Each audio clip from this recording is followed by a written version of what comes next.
Iran কিভাবে বিশ্ব অর্থনীতির লাইফলাইন হরমুজ প্রণালীকে যুদ্ধের প্রধান অস্ত্র বানিয়েছে। নিউ ইয়র্ক টাইমস বলছে, ইরান যখন হরমুজ প্রণালী অবরোধের ইঙ্গিত দেয় তখন বিশ্ববাজারে জ্বালানি তেলের দামে আগুন লাগে। এই অর্থনৈতিক ধাক্কা সরাসরি আঘাত হানে আমেরিকার অভ্যন্তরীণ রাজনীতিতে। এই এক অস্ত্রই ট্রাম্পের জন্য ত্রিমুখী চাপ তৈরি করে।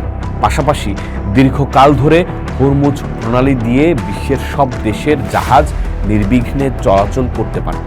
তবে এবার ইরান আমেরিকা যুদ্ধে পরিস্থিতি বদলে গেছে। ইরান এখন এই প্রণালীতে বেছে বেছে নির্দিষ্ট কিছু দেশের সামরিক অবরোধ আরোপ করছে। অনেক বিশ্লেষকই মনে করেন হরমুজ প্রণালীতে ইরানের এই আধিপত্য সাময়িক। তাদের প্রত্যাশা হলো যুক্তরাষ্ট্র ও তাদের মিত্রদের নৌবাহিনী শিগগিরই পরিস্থিতি শান্ত করবে এবং তেল সরবরাহ আবার আগের মতো স্বাভাবিক হবে।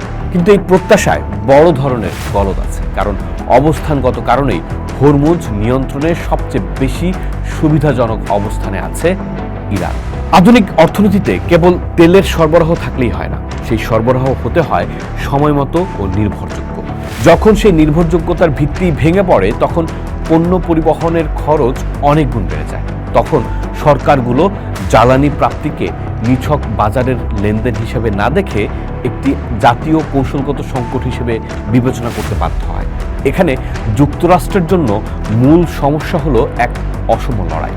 হরমুজ প্রণালী দিয়ে যাতায়াত করা প্রতিটি তেলবাহী জাহাজকে মাইন, ড্রোন বা ক্ষেপণাস্ত্রের হামলা থেকে রক্ষা করা একটা পূর্ণকালীন যুদ্ধ করার সমান।